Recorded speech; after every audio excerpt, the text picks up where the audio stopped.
Assalamualaikum warahmatullahi wabarakatuh. Nama saya Nur Nadira binti Zaharuddin. Saya daripada kos IM110. Nombor matrik saya 2022456318. Saya daripada Fakulti Pengurusan Maklumat. Assalamualaikum warahmatullahi wabarakatuh. Nama saya Nur Fatalina binti Azhar. Nombor matrik saya 2022892838 dari kelas D1 IM110-2F. Kod saya IM110 dari Fakulti Pengurusan Maklumat. Assalamualaikum, nama saya Nur Akilah Humaira binti Muhammad Akmal. Saya daripada kos IM110. Nombor matrik saya ialah 2022233328. Saya daripada Fakulti Pengurusan Maklumat. Assalamualaikum warahmatullahi wabarakatuh. Nama saya Nur Najihah binti Ahmad Nurduan. Saya dari kos IM110.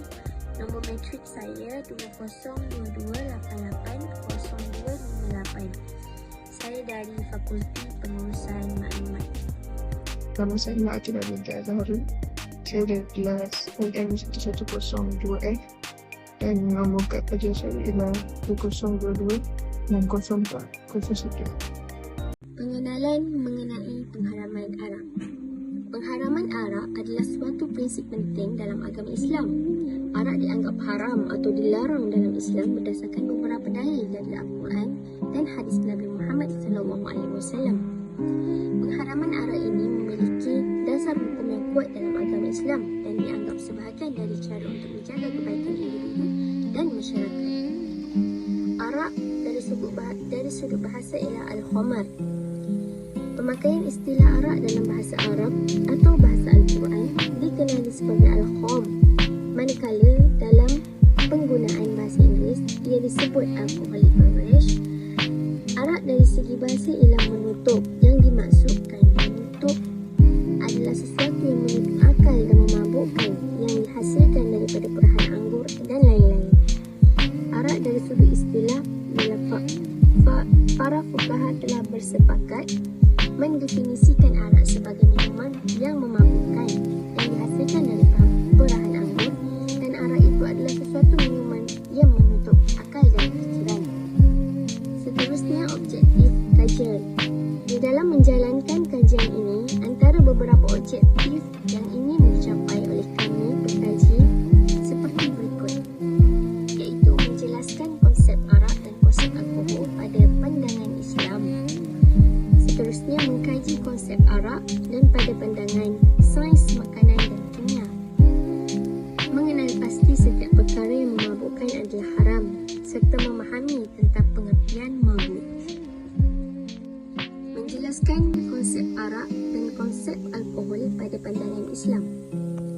Dalam pandangan Islam, arak atau minuman keras dianggap haram, iaitu dilarang dan dianggap dosa bagi umat Islam yang mengamalkannya.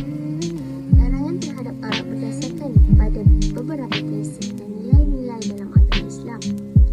Larangan atas arak didasarkan pada konsep pemeliharaan kesihatan dan keselamatan individu. Islam mengajarkan pentingnya menjaga kesihatan dan menjauhi segala hal yang merogikan tubuh badan dan jiwa. Arak diketahui memiliki kesan merosakkan organ tubuh seperti hati, ginjal dan otak. Selain itu, arak dapat menyebabkan kerugian sosial seperti kecelakaan, kekerasan dan penyalahgunaan zat. Seterusnya, larangan arak berdasarkan pada konsep menjaga akal dan fikiran yang waras. Islam menekankan pentingnya menjaga kesedaran dan fikiran yang sihat. Arak diketahui dapat mempengaruhi kemampuan seseorang untuk berfikir secara waras dalam membuat keputusan yang tepat dan menjalani kewajipan agama dengan baik. Islam mengajarkan bahawa fikiran yang sihat dan waras adalah anugerah dari Allah yang harus dijaga dengan baik. Seterusnya, mengkaji konsep arak dan pada pandangan sains makanan dan kimia. Arak di sisi kimia adalah istilah yang lebih umum digunakan untuk merujuk pada minuman beralkohol yang dihasilkan melalui fermentasi dan destilasi. Proses destilasi melibatkan pemanasan campuran alkohol yang difermentasi untuk memisahkan etanol dari komponen-komponen lain dalam campuran. Proses ini berdasarkan pada perbezaan titik didih etanol dan komponen-komponen lain yang terdapat dalam campuran. Hasil dari proses destilasi ini adalah minuman yang memiliki kadar alkohol yang lebih tinggi daripada hasil fermentasi awal. Glukosa gula akan menjadi enzim rangi berubah kepada etanol dan karbon dioksida. Secara umum, alkohol memiliki efek psikoaktif pada sistem saraf pusat manusia. Ketika diambil, alkohol etil mempengaruhi neurotransmitter dalam otak dan dapat mengubah keadaan hati, persepsi, koordinasi, motorik dan fungsi kognitif. Kesan alkohol pada tubuh manusia juga dapat bergantung pada jumlah yang diambil, kelajuan pengambilan dan faktor-faktor individu lainnya. Maksudnya ialah metodologi kajian. Metodologi kajian ialah kaedah yang digunakan bagi pendekatan kajian untuk mencapai objektif kajian yang telah ditetapkan. Bagi kajian ini, kami akan menyelarakan perkara yang merangkumi metodologi kajian yang terdiri daripada dua kaedah. Antaranya ialah kaedah perpustakaan dan kaedah internet. Bagi kaedah perpustakaan, untuk mendapatkan maklumat-maklumat yang penting dalam kajian ini, kami telah menggunakan kaedah perpustakaan yang merupakan sumber rujukan berautoriti seperti jurnal, buku-buku rujukan, majalah yang berkait dengan tajuk, iaitu isu pengharaman arak. Antara perpustakaan yang mempunyai sumber rujukan bagi tajuk ini ialah Perpustakaan Tengku Anis, UiTM Malaysia Kelantan.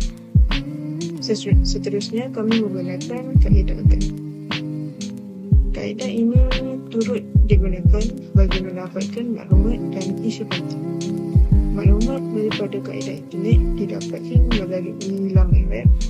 Laman web yang dirujuk hendaklah dikaji dengan teliti supaya tidak berlaku unsur ciplak maupun palsu. Seterusnya ialah hasil kajian. Kedudukan arak dalam syariat Islam. Dalam fiqh al-manhaji, para penulis menjelaskan kedudukan arak dalam Islam. Haram meminum minuman yang memabukkan sama ada arak iaitu yang dibuat daripada bahan anggur atau bukan arak iaitu yang dibuat daripada benda lain. Firman Allah Subhanahu Wa Taala, wahai orang-orang yang beriman, bahawa sesungguhnya arak dan judi dan pemujaan berhala dan menasib dengan batang-batang anak panah adalah kotor dan perbuatan syaitan. Oleh itu, hendaklah kamu menjauhinya supaya kamu berjaya. Daripada surah Al-Maidah ayat 90. Arahan supaya menjauhi arak adalah lebih kuat daripada tegahan meminumnya. Hal ini kerana tegahan sahaja tidak termasuk tegahan lain yang berkaitan dengannya seperti melayan seseorang yang minum, membelinya atau menjual. Sementara arahan menjauhinya pula bermaksud amaran supaya menjauhi segala perkara yang berkaitan dengan arak termasuk minum dan sebagainya. Seterusnya ialah setiap perkara yang memabukkan adalah haram. Ayat Al-Quran terdahulu mengharamkan arak yang dibuat daripada anggur sahaja, tetapi pengharaman tersebut termasuklah semua benda yang memabukkan. Berdasarkan hadis daripada Nabi SAW, semua yang memabukkan adalah haram. Hadis ini menjelaskan masalah iaitu semua perkara yang memabukkan, semua benda yang memabukkan walau apa pun namanya, hukum meminumnya adalah sama dengan hukum arak iaitu haram. Menurut ijma' ulama, pengharaman arak adalah kerana ia memabukkan. Oleh itu, pengharaman tersebut mestilah sama ada atas semua minuman yang memabukkan tanpa perbezaan walau apa jua asalnya. Seterusnya ialah pengertian mabuk. Maksud mabuk ialah pemikiran terlalu kacau yang menghalang fungsi akal kerana tidak dapat mengawal dengan bijak dan sepatutnya. Maksud memabukkan pula ialah sesuatu yang diminum biasanya menyebabkan seseorang mabuk tanpa mengira kadarnya. Oleh itu, tidak harus sama sekali mengambil sesuatu yang pasti memabukkan peminumnya, sama ada kadar yang diminum itu sampai had yang memabukkan ataupun tidak, dan sama ada peminum itu mabuk ataupun tidak. Ini berdasarkan hadis, iaitu bermaksud apabila benda yang banyak memabukkan, maka yang sedikit pun adalah haram. Riwayat Abu Daud 368, Al-Tirmizi 1866 dan Ibnu Majah 3393. Selain itu, setiap yang memabukkan adalah haram. Sesuatu yang kadarnya satu farak boleh memabukkan, maka segenggam daripadanya pun haram. Riwayat Al-Tirmizi 1867 dan Abu Daud 2687. Seterusnya ialah hukuman peminum arak. Hukum berkaitan meminum perkara yang memabukkan. Peminum arak akan menghadapi dua hukuman yang berikut. Yang pertama ialah hukuman dari sudut perundangan dilaksanakan di dunia, iaitu hukuman hudud. Yang kedua, hukuman dari sudut agama yang dilaksanakan pada hari kiamat. Dari sudut agama, hukumnya berdosa. Pelaksanaannya terserah kepada Allah terhadap hamba-Nya yang sedikitpun tiada kaitan dengan undang-undang dunia. Walau bagaimanapun, ulama sepakat menyatakan bahawa meminum minuman yang memabukkan dengan sengaja adalah berdosa besar. Pada hari kiamat, balasannya amat dahsyat selagi tidak mendapat pengampunan dan kemaafan daripada Allah SWT. Berdasarkan hadis, sesungguhnya Allah menjadikan azab kepada peminum arak dengan meminum lumpur kebinasaan. Para sahabat bertanya, "Wahai Rasulullah, apakah lumpur kebinasaan itu?" Baginda menjawab, "Peluh penghuni neraka atau perahan ahli neraka." Riwayat Muslim 2002. Seterusnya ialah hikmah pengharaman minuman yang memabukkan. Allah SWT mengurniakan nikmat yang berbagai-bagai kepada manusia, dan yang paling utama ialah nikmat akal yang membezakan manusia, bahkan memuliakannya berbanding dengan makhluk yang lain. Kestabilan hidup manusia sama ada sebagai individu atau sebagai anggota masyarakat bergantung kepada kesempurnaan dan kekuatan akal. Semua minuman yang memabukkan merosakkan akal dan menyebabkan manusia kehilangan banyak faedah dan kelebihannya. Hal ini mengakibatkan jiwa mereka menjadi lemah, dikuasai oleh hawa nafsu, timbul rasa benci-membenci dan persengketaan di kalangan orang Islam, sehingga putus hubungan persaudaraan dan hilang kasih sayang. Lebih dahsyat lagi, kisah minum arak halang manusia mengingati Allah dengan menjauhi mereka daripada rahmat, kurniaan dan ihsannya. Hal ini berdasarkan firman Allah, "Sesungguhnya syaitan itu hanyalah bermaksud mahu menimbulkan permusuhan dan kebencian di antara kamu dengan sebab arak dan judi, dan mahu memalingkan kamu daripada mengingati Allah dan daripada mengerjakan sembahyang. Oleh itu, mahukah kamu berhenti daripada melakukan perkara-perkara yang keji dan kotor itu, atau kamu masih berdekil?" Begitu juga hadis daripada Rasulullah yang bermaksud, "Hendaklah kamu menjauhi arak, sesungguhnya arak kunci segala kejahatan." Itulah sebahagian hikmah pengharaman arak dan semua jenis makanan atau minuman yang memabukkan. Seterusnya, saya akan membentangkan tentang dasar syariah melarang arak. Berdasarkan Al-Quran, larangan arak dapat ditemukan dalam beberapa ayat-ayat Al-Quran, dan jelas bahawa Al-Quran mengatakan bahawa arak atau minuman keras ialah perbuatan keji yang memabukkan. Berikut adalah beberapa ayat-ayat Al-Quran yang menjelaskan tentang larangan arak. Yang pertama, surah Al-Ma'idah mengatakan, "Wahai orang-orang yang beriman, sesungguhnya minuman keras, berjudi, berkorban untuk berhala, dan mengundi nasib dengan anak panah adalah perbuatan keji dan termasuk perbuatan setan. Maka jauhilah perbuatan-perbuatan itu agar kamu beruntung." Ini jelas disebutkan bahawa meminum arak adalah perkara yang keji dan perbuatan setan. Menjauhi minuman keras adalah satu perintah yang perlu dilaksanakan oleh umat Islam.